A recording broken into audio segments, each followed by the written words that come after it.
Bonjour tout le monde, j'espère que vous allez bien. Bienvenue à ce nouveau webinaire. Tout le monde nous entend bien? Super. Salut Donc Christophe, bonjour à tous. aujourd'hui, avec Arthur, on va vous présenter le baromètre carrière qui a été réalisé par JobMaker. Arthur, je te laisse te représenter, même si tu n'es pas nouveau ici. Bien sûr, avec plaisir.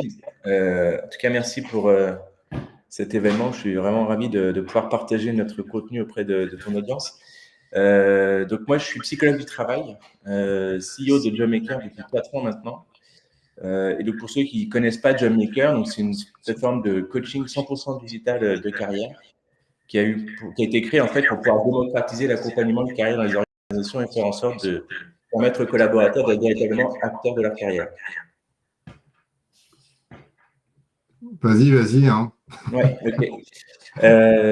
Donc très concrètement, qu'est-ce qu'on a fait en fait pour développer JobMaker? On a analysé un parcours de coaching classique, de coaching de carrière pour identifier tous les points et tous les éléments standardisés qu'on reproduit dans chaque accompagnement de carrière pour faire en sorte de les digitaliser et permettre à l'échelle dans les organisations de proposer un espace digital aux collaborateurs qui leur permet à la fois de prendre du recul sur leur trajectoire de carrière, donc identifier leurs compétences clés, les missions dans lesquelles ils ont eu de l'impact, pour ensuite identifier leur future étape professionnelle, comment est-ce qu'ils se projettent, identifier les métiers de demain, les compétences à développer pour rester compétitifs sur le marché de l'emploi, travailler leur pitch, leur présentation pour pouvoir être percutant lors des entretiens RH et ainsi arriver en entretien de carrière non pas en tant que demandeur d'emploi, mais en tant qu'offreur de compétences, qui est véritablement la finalité. On dit aux collaborateurs, soyez acteurs de votre carrière. Mais la question de fond, c'est comment est-ce qu'on fait en sorte derrière de les responsabiliser à cet endroit et c'est aussi une façon de les faire changer de posture pour sortir de la logique bottom-up du manager qui dit à son collaborateur, bah, tiens, t'as qu'à faire ça demain dans ta future mission, mais c'est plutôt de partir de leur réalité, de leurs aspirations, pour pouvoir les engager, les fidéliser, puisque c'est évidemment la finalité, c'est comment fidéliser les collaborateurs, c'est leur donner envie de se projeter et de pouvoir développer leur employabilité et leur carrière au sein de vos organisations. Top. Ouais. Ah, Donc, Alors, très rapidement, voilà, on est aujourd'hui, on adresse nos solutions à 80% de grands comptes, 20% de TI. Et il y a plus de 100 000 collaborateurs qui se sont déjà emparés de notre innovation. Alors, comment est-ce qu'on a développé ce baromètre? Puisque c'est la deuxième édition. L'an dernier, on l'avait déjà présenté ensemble avec Christophe. En fait, on a été interroger les collaborateurs de nos clients, tout simplement. Donc, il y a des biais assumés dans l'analyse, c'est-à-dire qu'aujourd'hui, essentiellement, JobMaker, pour 80% d'entre eux, parmi les utilisateurs, ce sont des cadres, plutôt dans des grands groupes. Mais bon, on a quand même, donc on a été interrogé, on a recueilli 1000 résultats, donc c'est quand même suffisamment consolidé pour avoir déjà des tendances qui émergent. On a été les questionner sur 20 aspects différents de leur carrière. Ça va être, par exemple, la maturité de leur projet professionnel, où est-ce qu'ils en sont concrètement, quelles sont leurs préférences en termes d'évolution, de rémunération, de cadre de travail souhaité, de choix des horaires, etc. Et on a croisé toutes ces données avec le genre, l'âge, le niveau d'études, le type d'emploi, etc.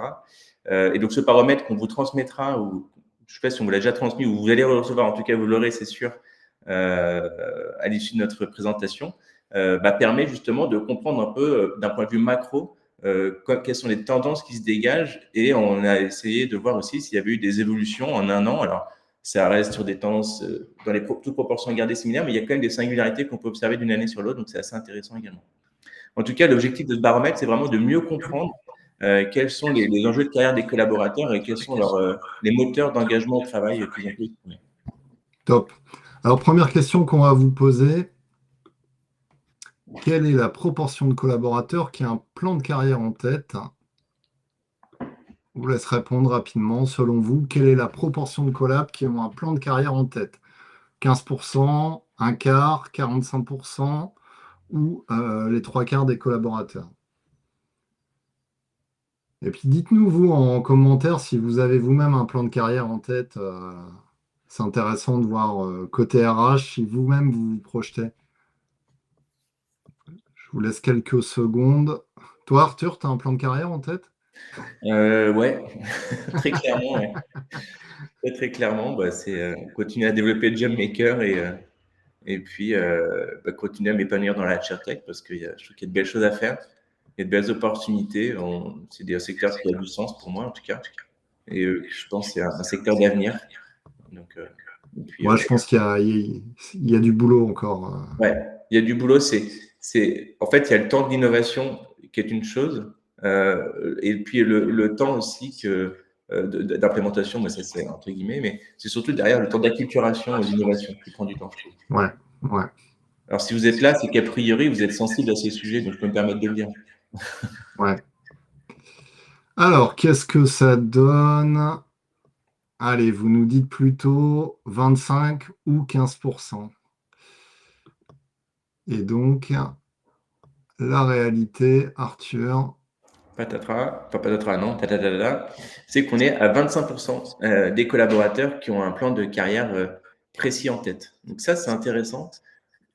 C'est à la fois, donc ça veut dire que vous avez un quart de vos collaborateurs, hein, très concrètement, qui savent précisément où ils veulent aller, et 59% qui ont une approche opportuniste.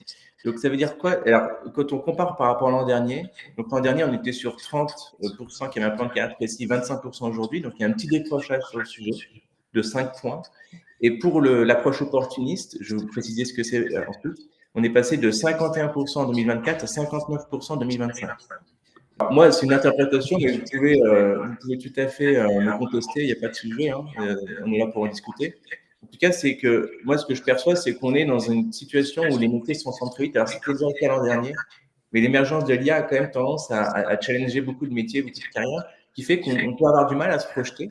Et donc, mais on n'a pas non plus envie de rester statique pour la même fonction en attendant que le train passe.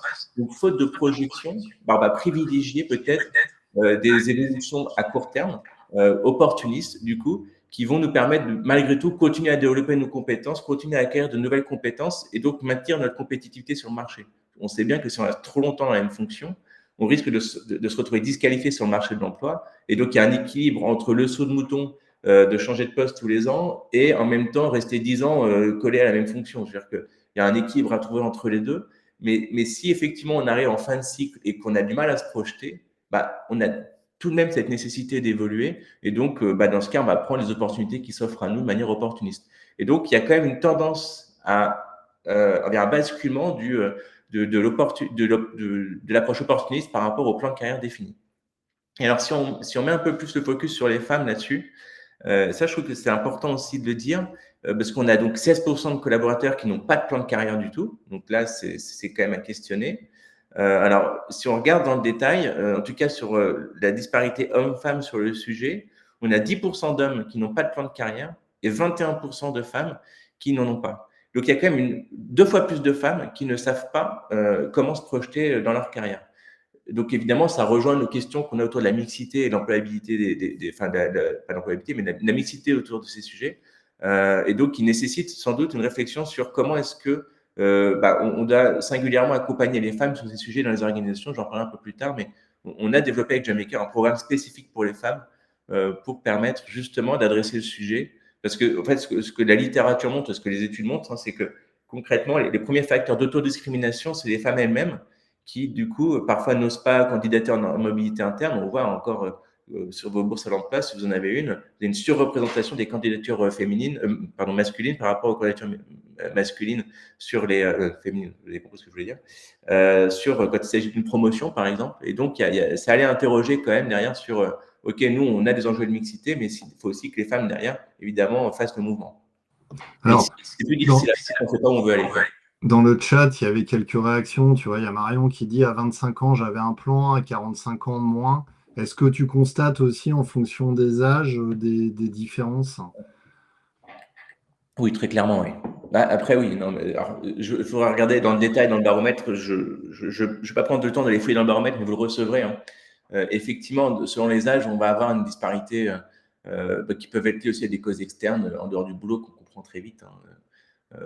L'évolution de son couple, de sa famille, etc., qui peuvent évidemment être des enjeux, mais ça veut dire aussi que ça interroge les hommes sur la place qu'ils doivent prendre dans leur parentalité, hein, et pour pouvoir aussi laisser de la place à leur conjointe de pouvoir exprimer leur volonté d'évolution, quoi. Et il y a Noureddine qui nous dit, le plan de carrière des collaborateurs est-il toujours en adéquation avec les enjeux organisationnels? Bah, évidemment que non, mais Un plan de carrière, c'est soit en interne, soit en externe, C'est soit ça. même à son compte, hein. Ça peut être différentes voies, peuvent être. Je crois que d'ailleurs, Arthur, toi, chez tes clients, tu as effectivement des aspects sur mobilité interne, mais à un moment, il y a aussi certainement des gens qui veulent être peut-être intra-entrepreneurs ou carrément devenir entrepreneurs ou sortir. Et ça leur permet aussi de prendre conscience du fait qu'ils sont peut-être plus à leur place dans l'organisation. Mais complètement. D'ailleurs, enfin, même c'est aussi cet événement de l'entretien de carrière, si on parle de ça, c'est aussi l'occasion pour le collaborateur d'exprimer. Et s'il faut accompagner le collaborateur vers la sortie, mais que ça se passe dans de bonnes conditions et qu'on puisse justement favoriser la suite du collaborateur, même si c'est en dehors de l'organisation, parce il y a aussi un facteur d'image employeur derrière aussi, d'effet boomerang potentiel. Hein. Les collaborateurs peuvent revenir un jour, ça arrive évidemment. Et donc, il faut pas avoir, c'est pas un sujet de tabou. Hein, si la personne veut partir, comment l'accompagner vers sa sortie? Ça peut se passer dans de bonnes conditions et c'est mieux que ça se passe comme ça que de manière hostile, quoi.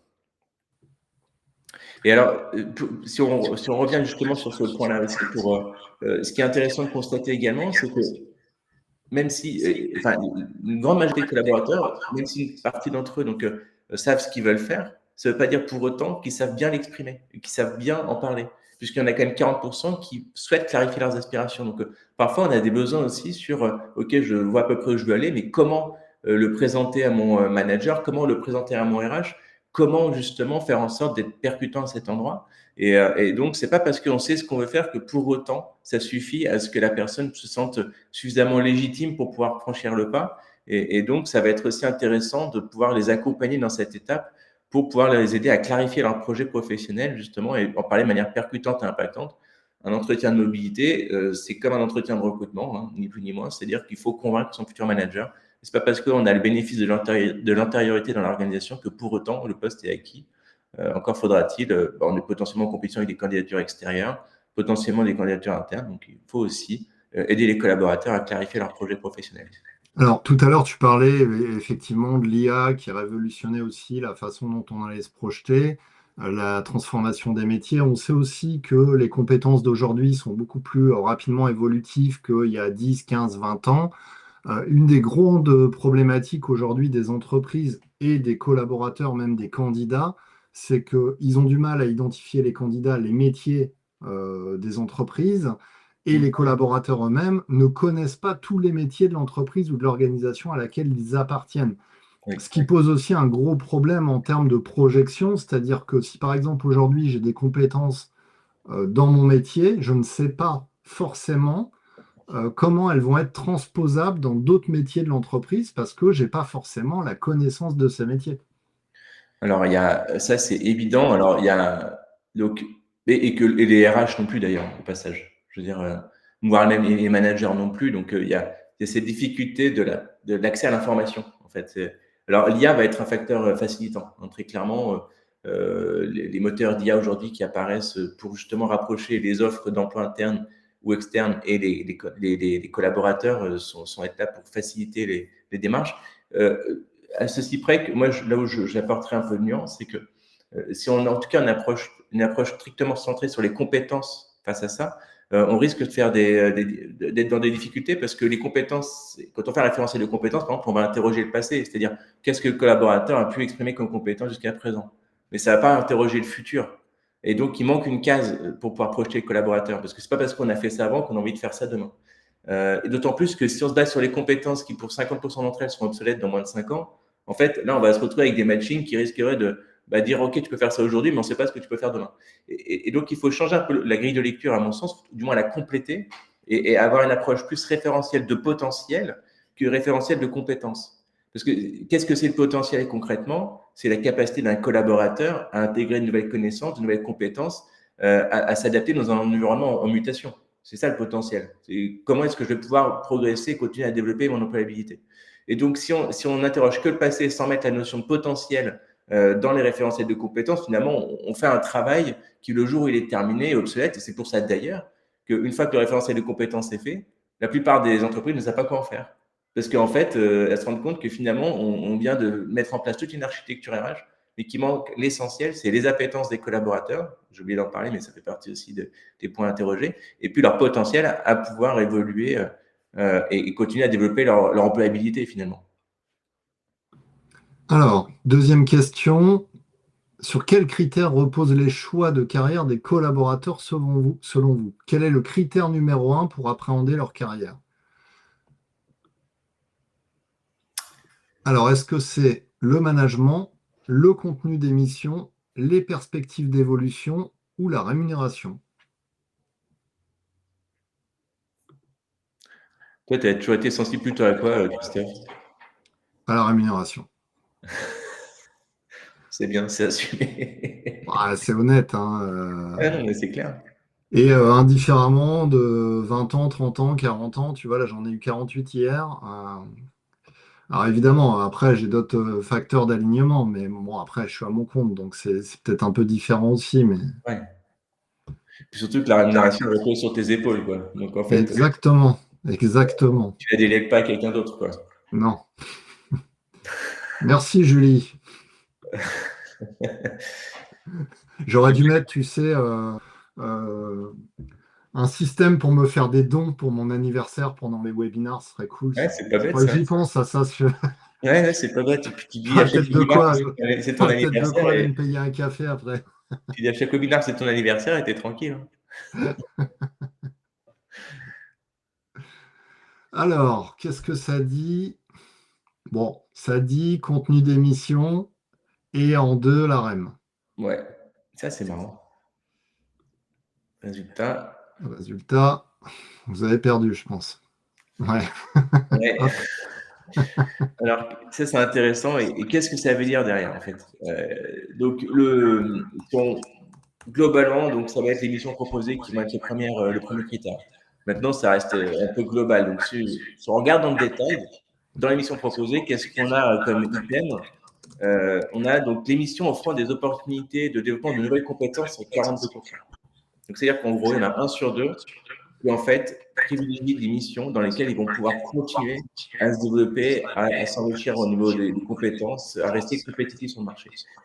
Et ça, encore une fois, c'est sans doute qu'il faudrait aller plus loin dans l'analyse pour comprendre, mais mon intuition, c'est que vraiment, ça traduit une forme de tension sur le marché de l'emploi interne qui est comment, en fait, moi, la mission que je dois prendre demain, il y a intérêt à ce que ça me permette de continuer à progresser parce que le monde va tellement vite, ça change tellement vite en termes de développement des compétences qu'il va falloir que je trouve une mission qui me permette de rester compétitif sur le marché de l'emploi. Donc, c'est plutôt positif. Moi, si j'étais, que les collaborateurs expriment le souhait de vouloir continuer à développer des compétences, franchement, je trouve ça plutôt chouette pour vos organisations. Enfin, moi, je vois ça comme. Mais ça veut dire qu'en face, il faut que l'offre RH elle soit à la hauteur aussi. Ça vous engage quelque part. Parce que si effectivement ils se rendent compte qu'en changeant de boîte, ils vont pouvoir progresser plus vite, on est avant tout viscéralement attaché à sa carrière qu'à une entreprise. Qu'on veuille ou non, alors ça a évolué, hein, mais aujourd'hui c'est ça, c'est-à-dire qu'on a une approche plus, et sans doute à raison d'ailleurs, je pense. Enfin, en tout cas, moi je trouve ça logique hein, de penser d'abord à ça. Notre carrière nous appartient hein, en premier chef. Donc charge à nous de la développer, charge à nous de l'enrichir. Et donc le contenu de la mission va être important sur le sujet. Après, on va avoir en deuxième item 30% parmi eux, les 69% là, qui sont dans l'intérêt des missions proposées. Donc, on parle beaucoup de quête de sens au travail, donc c'est intéressant, c'est important. Néanmoins, ça passe en second plan sur notre échantillon, j'entends, par rapport à la capacité à développer de nouvelles compétences. Donc, évidemment, ça ne s'oppose pas forcément, mais en tout cas, dans la hiérarchie des choix, on va plutôt valoriser ça. En termes de management, sauf qu'il y a peut-être des réflexions sur le sujet, n'hésitez pas à interagir, mais sinon je continue. Donc en termes de management, Attends, qu'est-ce qu'on nous dit? Quelle posture stratégique et quelle action l'entreprise doit-elle adopter lorsqu'elle constate par exemple que 50% de ses collabs envisagent leur évolution professionnelle en dehors de l'organisation? Bon, ça c'est intéressant, ça sent vraiment l'entreprise qui s'est complètement remaniée post-Covid, qui a même pourquoi pas changé sa culture d'entreprise. On l'a beaucoup vu hein, ces dernières années. C'est un problème d'alignement là, donc ouais. très probablement un problème d'alignement à la culture, à la nouvelle culture ou à la transformation de l'entreprise. Donc là, si les collaborateurs adhèrent pas,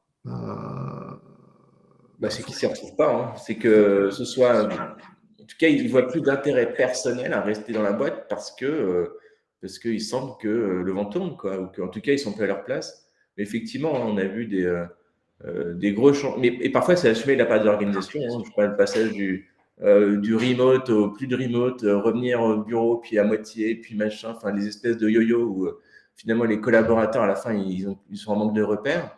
Bah, ça crée aussi une forme de désengagement parce que c'est comme notre gouvernement qui change de direction tous les 4 matins. On ne sait plus où aller, quoi. Donc, c'est la même chose. Non, Ah, tu veux qu'on parle de ça? C'est ça, Arthur. En fait, tu viens chez moi, tu me lances des perches parce que… Non, mais enfin, on voit bien quand même que pour pouvoir se projeter et s'investir dans un projet, on a besoin d'avoir une ligne directrice qui soit stable et claire et ambitieuse. Si on fait des allers-retours permanents, c'est au bout d'un moment, bon, ok, très bien, moi je vais aller voir ailleurs pour voir si l'herbe est plus verte, tout simplement, et ça paraît cohérent. Et ça va au-delà de la carrière, hein, ça interroge d'autres sujets. Mais ça peut en faire partie quand même, hein. Donc toi aussi, tu vas quitter la France. Pas encore, je ne suis pas encore assez riche. Alors, il y a Benjamin qui nous dit il y a des cycles, les gens oublient ce qui se passe à l'externe et pensent que ce sera mieux ailleurs. Oui, bah, ça, c'est Oui. le grand classique. Je quitte ma boîte en pensant que ce sera mieux ailleurs et c'est pas forcément toujours le cas. Bon, après, je crois aussi que bah, s'il n'y a plus d'alignement, il faut partir et envisager de changer. Le problème, c'est que post-Covid, les entreprises ont eu tendance à vouloir faire croire aux collaborateurs que elles allaient. On a beaucoup parlé d'hyper-personnalisation, de répondre aux besoins des individus, mais ça, à un moment donné, il ne faut pas se mélanger les pinceaux. Ça ne veut pas dire on va faire plaisir à tout le monde.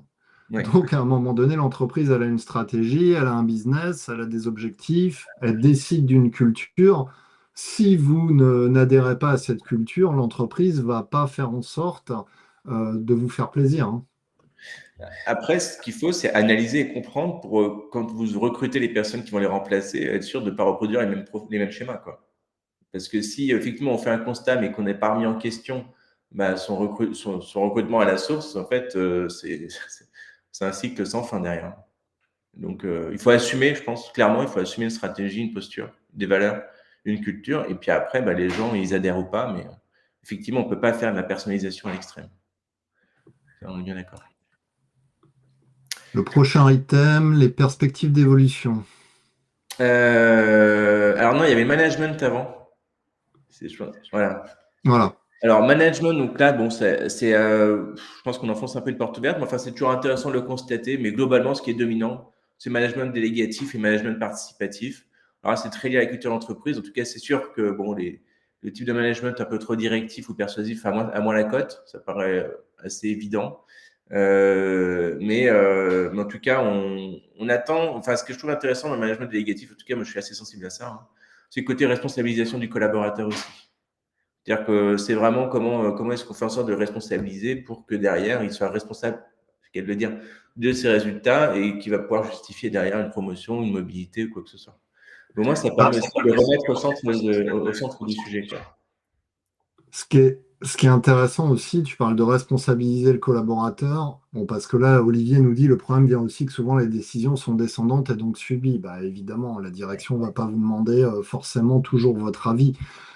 Mais par contre, moi, ce que je trouve important dans la responsabilisation, c'est que les personnes se responsabilisent concernant leur carrière, qu'elles n'attendent pas qu'un manager, qu'un RH, que X ou Y viennent leur dire, ah tiens, tu pourrais évoluer, tu pourrais faire ci.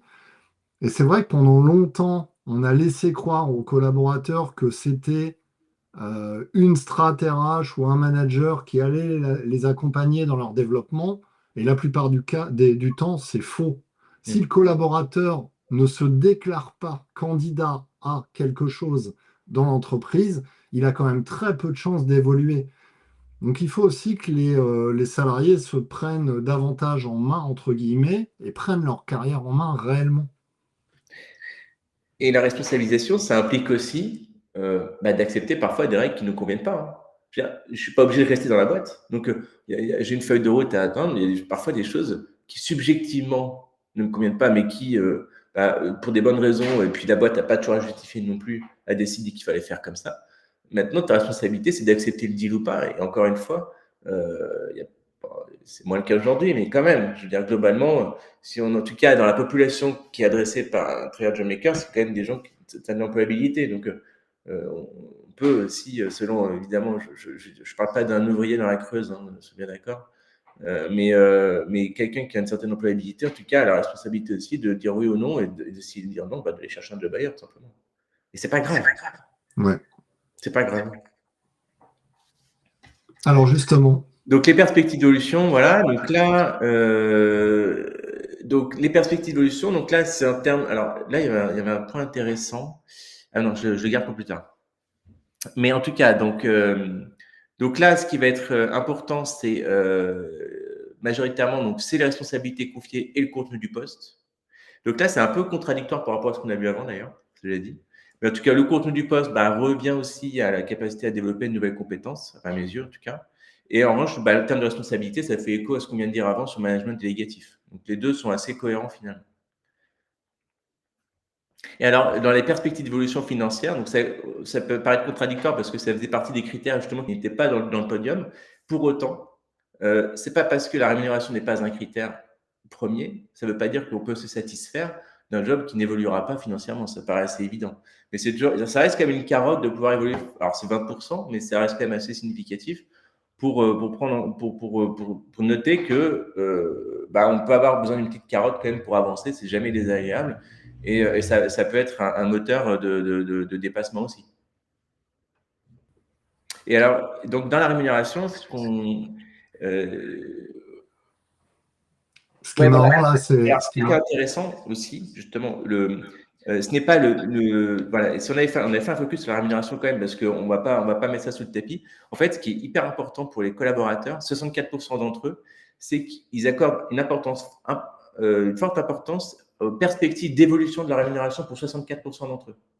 Donc, on est presque prêt, entre guillemets, à prendre un job peut-être qui, sur la première année de collaboration, ne va pas être à nos attentes, mais ce qui va être important, c'est que derrière, on puisse aller chercher un reliquat de rémunération indexé sur notre performance également. Ouais, donc finalement, c'est d'avoir quand même de la visibilité sur Voilà. qu'est-ce que je peux atteindre à un moment donné. Alors c'est marrant, 3% évolution géographique, parce que pareil, il y a quelques années, on commençait à nous dire, ah, les collaborateurs, ils veulent pouvoir aller vivre où ils veulent, etc. Finalement, c'est un leurre. C'est pas Oui. forcément un objectif, et c'est même pas du tout un objectif prioritaire. Non, mais les Français sont propriétaires, hein, pour beaucoup d'entre eux. Et donc, déménager, c'est pas si simple que ça. Il y a eu une vague, effectivement, au moment du Covid, où on s'est dit, je vais pouvoir aller vivre à la campagne. Dans 2 semaines, j'ai ménage à la campagne, donc je fais partie du mouvement. Mais c'est vrai que pour le coup, c'est pas forcément, effectivement, ça apparaît pas comme un critère important. Qu'est-ce que nous dit Chloé? Les responsabilités confiées renvoient aux perspectives d'évolution. C'est une question? Oui. Ouais. Les responsabilités confiées renvoient aux perspectives d'évolution. Bah, je sais pas, je ne saurais pas dire nécessairement si c'est ça. Euh, Bah, a priori, oui. Enfin, mais non, je ne saurais pas comment répondre. Je ne sais pas si toi, c'est un élément de réponse. Bah, oui, parce que d'une certaine manière, plus le collaborateur va se voir confier de responsabilités, plus l'entreprise lui accorde sa confiance et plus on va l'inciter à se projeter vers des évolutions. En général, tu ne confies pas à un collaborateur plus de responsabilités pour lui dire, bon, ben, tu vas rester assis sur ta chaise et sur ton poste pendant 5 ans, tu vois. Je pense que plus on te confie de responsabilités, plus quelque part, euh, Je c'est suis d'accord. propice à te faire évoluer, à te faire monter en compétences et à te projeter dans l'entreprise. Je suis assez d'accord, mais je trouve que, c'est là où c'est pour ça que j'étais un peu pas mal à l'aise pour répondre parce que en même temps, on voit aussi que par exemple la fonction manager n'a pas du tout la cote. Tu vois ce que je veux dire?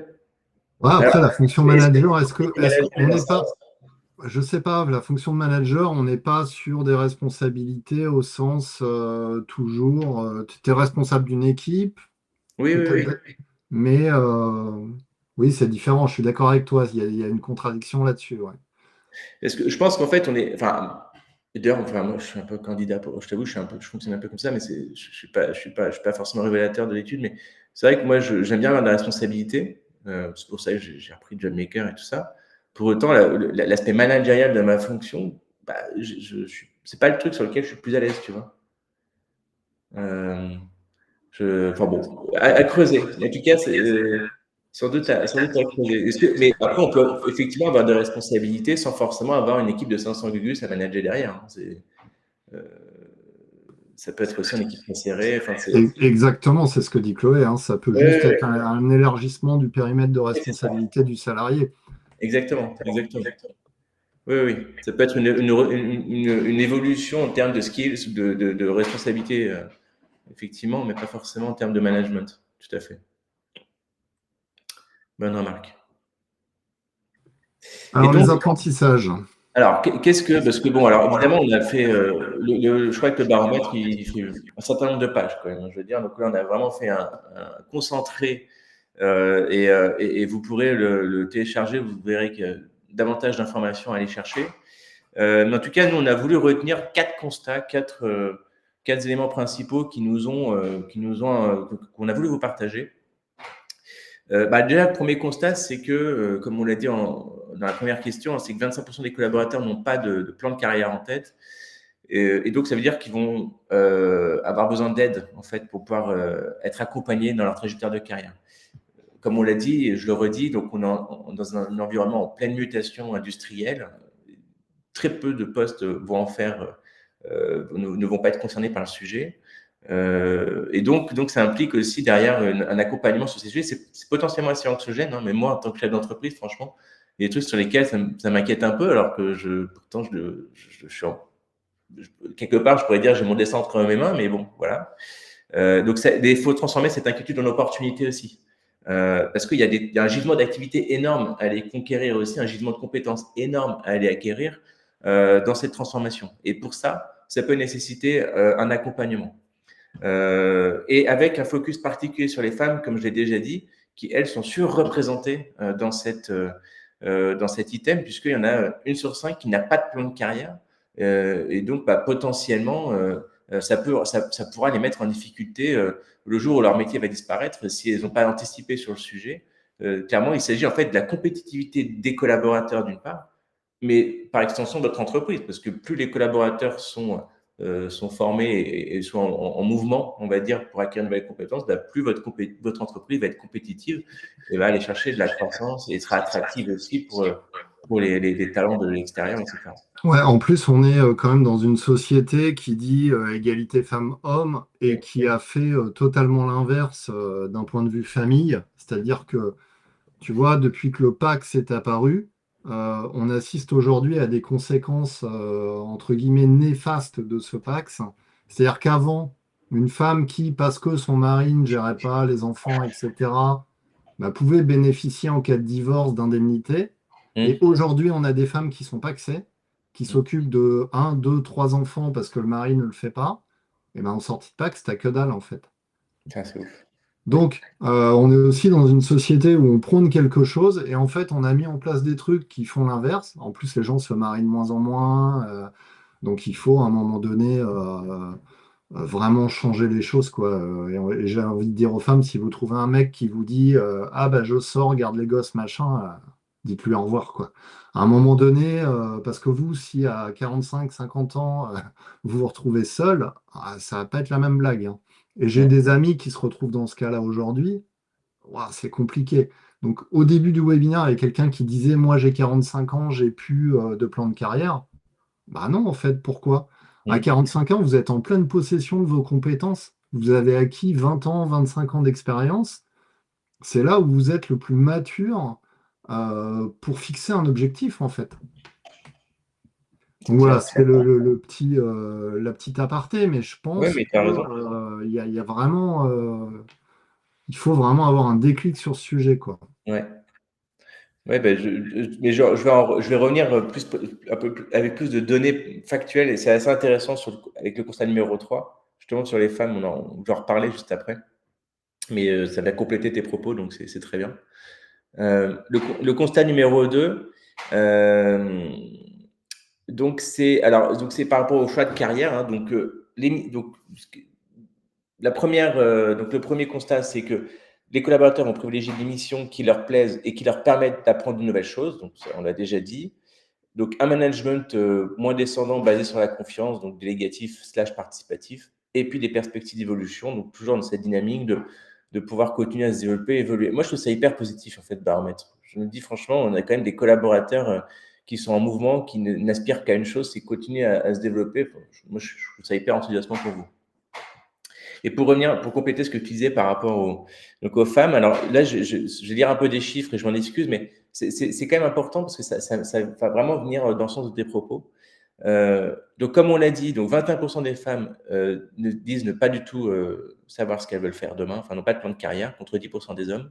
Donc, allez regarder dans le baromètre, je n'ai pas les chiffres en tête, j'aurais dû m'en rappeler, mais c'est évidemment corrélé aussi forcément, quand on a 55 ans, on n'a pas les mêmes perspectives. Mais quoique, et même, je trouve ça dommage au fond.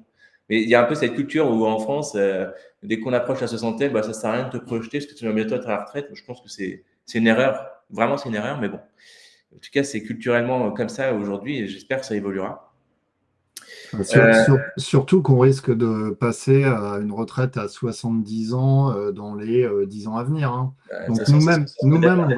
on risque d'être concernés. Hein. Ah bah, c'est clair. C'est clair. Alors, ce qui est intéressant, parce qu'on a fait un petit match, enfin pas un match, mais on a observé les différences de comportement entre les femmes et les hommes sur le sujet. Et donc, si on regarde les perspectives d'évolution, il y a 42% des femmes qui vont privilégier les perspectives d'évolution de contenu du poste, alors que les hommes vont privilégier les perspectives d'évolution des responsabilités confiées. Donc, ça, c'est intéressant parce que pour le coup, c'est factuel. Et donc, bah, ça veut dire qu'on va privilégier la capacité à évoluer effectivement en termes de responsabilité. Et donc, on voit sur les indices de rémunération, alors que pourtant, quand on a des évolutions dans le contenu en tant que tel et qu'on a, sans forcément changer de poste, mais qu'on a acquis de nouvelles compétences, ça devrait aussi être un facteur de rémunération, d'augmentation. Pas simplement parce qu'on a pris une promotion verticale, mais aussi parce qu'on a acquis de nouvelles compétences, devrait être corrélé à une augmentation. Donc là, il y a une réflexion à avoir sur le sujet aussi par rapport aux grilles de rémunération. Alors aussi, autre point, 32% des femmes privilégient le niveau de rémunération à l'embauche contre 21% des hommes. Alors, qu'est-ce que ça peut traduire dans son inconscient? J'ai intérêt à prendre un poste bien rémunéré dès le départ parce que je sais que je vais moins évoluer ensuite en termes de rémunération. Donc là, c'est un problème, évidemment. Je ne sais pas si c'est ça. Est-ce que c'est pas aussi, je suis déjà moins payé que les hommes et Oui, tu vois, et je veux réaligner ma rémunération. En tout cas, ce que je trouve intéressant, c'est qu'il y a un écart de 11 points entre les hommes et les femmes sur le sujet. Et en tout cas, les femmes veulent privilégier. Alors, il y a peut-être aussi côté plus besoin de sécurité chez les femmes que chez les hommes pour des raisons que tu as évoquées juste avant. Hein. En termes de séparation, généralement, il y en a un qui est privilégié par rapport à l'autre. Mais en tout cas, il y a quand même cette idée qu'on va plus chercher la sécurité au départ que les hommes. Après, évidemment, il y a sans doute plein d'hypothèses. Moi, j'ai été parti là-dessus, mais ce que tu dis est tout à fait juste aussi, probablement. Et enfin, il y avait un autre point. Alors, ça, c'est bon. 71% des hommes accordent plus d'importance aux perspectives d'évolution salariale contre 59% des femmes. Donc, à nouveau, il y a un écart de 12 points. Alors, ça reste quand même 51%, c'est quand même pas rien. Ça veut dire que c'est quand même un moteur pour les femmes aussi. On va pas non plus. Mais ça peut expliquer aussi pourquoi est-ce qu'on a des écarts de rémunération si dès le départ on est sur une posture moins conquérante. Et ça fait écho. Alors, je vais faire un peu notre auto-promo, hein, je m'en excuse, mais par rapport au programme aligné qu'on a développé, qui est donc un programme spécifique pour les femmes, où là, on va aller questionner les femmes sur des freins potentiels qu'elles peuvent se mettre dans leur carrière, donc qui sont bien documentés, hein, donc qui sont des freins d'autodiscrimination, donc le facteur de l'imposteur, de la bonne élève ou de l'autocensure. Donc, on va les inviter à se questionner là-dessus pour identifier des situations dans lesquelles, par exemple, elles ont pas osé demander une augmentation, demander une formation, demander une promotion, une mobilité, quoi que ce soit. Et donc, on les invite à identifier ces situations pour derrière, ensuite, on les invite à prendre conscience de leurs forces et de leurs compétences clés pour mettre en place un plan d'action permettant s'en affranchir progressivement. Et en fait, moi, je vois beaucoup d'entreprises qui font des efforts énormes de communication interne avec des journées de la mixité, des journées pour les femmes, etc., des réseaux de femmes internes qui se développent, et donc c'est très positif. Mais pour l'instant, je trouve que ça reste encore beaucoup d'opérations de communication. Ouais. si derrière, il n'y a pas une déclinaison opérationnelle de vos objectifs à l'échelle de l'individu, c'est-à-dire que, OK, on va avoir une égalité homme-femme sur plein de critères et c'est très bien. La loi Alexandre vous oblige à le faire, donc c'est plutôt une bonne chose. Mais derrière, il faut aussi aller chercher dans l'intimité des femmes, entre guillemets, pourquoi est-ce que ces freins ils s'opèrent et comment arriver à lever ces freins. Et donc, ça passe par une approche individualisée.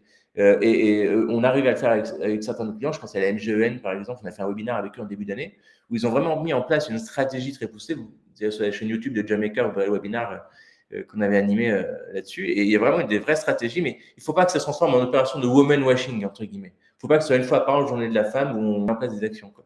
Il faut que derrière, il y ait une déclinaison opérationnelle du sujet. Sinon, évidemment, on passe à côté de l'objectif. En tout cas, ça peut même être très culpabilisant parfois à avoir l'effet inverse.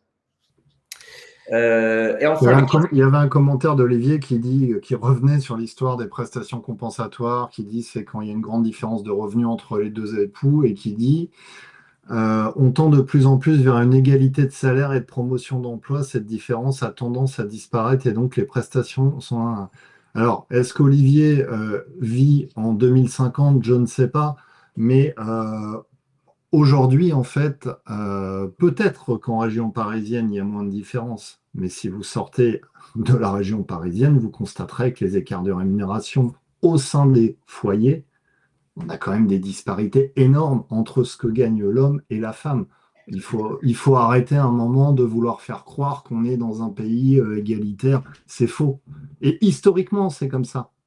C'est un historique de notre société. On a été monté sur l'homme travaille, la femme s'occupe des enfants. Donc on traîne ce schéma depuis 50 ans. Donc non, aujourd'hui, on est très très très loin dans les couples d'être à l'équité. oui, il y a encore du chemin, ça c'est clair. Mais c'est possible, hein. J'ai une fille qui a 17 Et, mois. c'est- et d'ailleurs, Agathe complète le discours en disant, Agathe qui a travaillé 15 ans dans une association pour accompagner les femmes au chômage, a dit que le vrai souci, c'est aussi l'âge. C'est après de plus de 45 ans, une femme seule avec des enfants à charge cumule des difficultés très compliquées à gérer. Et on le sait quand on analyse les difficultés des seniors, alors seniors entre guillemets, puisque senior dans le monde du travail, c'est 45 ans, hein. Donc ça veut dire que quand on est une femme et senior, on est encore plus discriminé même au sein des seniors pour retrouver un job. Donc c'est pas juste. Donc non, il n'y a pas d'équité aujourd'hui. C'est totalement. On n'en est pas là du tout. Donc il y a un vrai sujet. Et enfin, donc le dernier constat. Bon, les amis, enfin, c'est pas le dernier ou le premier, hein, c'est un peu aléatoire. Et c'est qu'il y a un fort désir de responsabilisation. Donc ça, encore une fois, je trouve que c'est positif aussi. C'est-à-dire que les collaborateurs veulent aujourd'hui des missions qui vont leur permettre à la fois de développer de nouvelles compétences, d'avoir une perspective d'évolution et de pouvoir prendre des décisions. Donc ça, c'est plutôt positif aussi. Et ça, il faut s'appuyer sur cette énergie pour pouvoir développer vos entreprises. Top. Voilà, et on avait une dernière slide qui était donc globalement, donc il y a des bonnes pratiques à mettre en place, c'est quoi en termes de plan d'action? Une fois qu'on a dit tout ça, qu'est-ce que moi je peux vous inviter à faire dans vos organisations respectives? Alors j'enfonce des portes ouvertes, mais c'est pas juste. C'est que vraiment aujourd'hui c'est possible de le faire d'un point de vue concret. Donc avoir des moments de carrière. Bon, les entretiens de carrière sont obligatoires, tant mieux, mais faites-en quelque chose d'unique et de singulier et qui permet vraiment de mettre le collaborateur au centre. Moi, je me souviens d'un entretien de mobilité que j'avais eu. On m'avait donné un truc avant pour me préparer un document Word. J'avais fait ça sérieusement en disant, bah, tiens, c'est le premier en 15 ans, ça va être bien. Et puis, ça a démarré en me disant, bon, bah, on est d'accord, c'est purement administratif. Bon, bah, au moins, c'était réglé. Je n'avais plus rien à attendre de l'entretien. Et c'est dommage parce que, au fond, c'est un moment aussi qui peut être intéressant pour partager aussi ses visions et ça va vous nourrir aussi, vous, dans vos stratégies RH. Donc, faites-le bien sérieusement et donnez de la place aux collaborateurs pour pouvoir exprimer. Et il ne faut pas que ce soit une conversation de comptoir. Donc, offrir aux collaborateurs un outil pour pouvoir se préparer à cette échéance, avec JobMaker, par exemple. En tout cas, c'est une façon de venir nourrir ces entretiens et de les rendre puissants et désirables aussi pour vos collaborateurs. Parce qu'ils verront aussi que vous êtes investi sur le sujet et c'est un facteur de fidélisation. On dit concevoir un parcours complet d'accompagnement de carrière, ça veut dire qu'il ne faut pas simplement dire je vais mettre un espace RH avec une bourse à l'emploi et quelques actualités, et comme ça les collaborateurs vont pouvoir postuler en interne. Bon, comme on l'a dit, hein, on ne connaît pas les intitulés métiers des postes. C'est très difficile d'arriver à savoir exactement à quel poste on correspond sur la base d'une liste d'offres. Et on ne va pas forcément éplucher toutes les annonces pour savoir lesquelles nous correspondent. Donc, il faut des outils à la fois d'intelligence artificielle pour créer de la relation, enfin faire du lien entre les offres et les profils des collaborateurs. Mais il faut également permettre aux collaborateurs de pouvoir prendre du recul sur leur trajectoire et identifier dans quoi est-ce qu'ils veulent s'engager et s'épanouir demain. Parce que c'est pas parce qu'on peut faire un job qu'on veut faire ce job. Et ça, il faut vraiment pouvoir associer les deux. Tu peux faire ce job, c'est bien, mais si tu n'en as pas envie, ça ne t'ira pas très loin. Interrogez les appétences de vos collaborateurs, intéressez-vous à ce qu'ils veulent faire et proposez-leur justement d'être offreurs de compétences et de projets de carrière à ce moment-là. Et enfin, responsabiliser les collaborateurs dans leur évolution. En fait, les collaborateurs, leur carrière leur appartient. Ils sont acteurs de leur carrière. Donc, quand bien même, donc, il faut à la fois, donc moi j'ai souvent tendance à dire que pour que ce soit équilibré comme modèle, il faut à la fois que les RH créent le cadre favorable au développement de carrière des collaborateurs, il faut que les managers soient là aussi pour inciter et accompagner les collaborateurs dans ces étapes, mais le premier acteur, le premier responsable de ça, c'est le collaborateur. Et donc, c'est le responsabiliser à cet endroit. Mais si on n'offre pas un outil pour le faire, ça veut dire que ça a le même effet que de dire à quelqu'un, tu n'as qu'à traverser la rue pour trouver un boulot. Voilà. Ça peut être une posture un peu, ok, d'accord, on me dit d'être acteur de ma carrière, mais comment je m'y prends, quoi, concrètement? Donc, ça veut dire qu'il faut une déclinaison opérationnelle de votre vision. Sinon, ça reste du slogan et ça ne marche pas, et ça ne marchera pas. Voilà. Top. Merci Arthur. Merci à toi, Christophe. Et donc, le baromètre, vous allez le recevoir. Et puis, ce webinaire, vous pourrez le retrouver en replay dès demain matin sur MyRHline. Merci beaucoup, Arthur. Je te souhaite Merci à tous, à toutes, et merci un bel Christophe. été. Je vous souhaite un bel été à toutes et à tous. Merci. Merci Bonne beaucoup. journée. Au revoir. Bonne journée, à bientôt. Au revoir.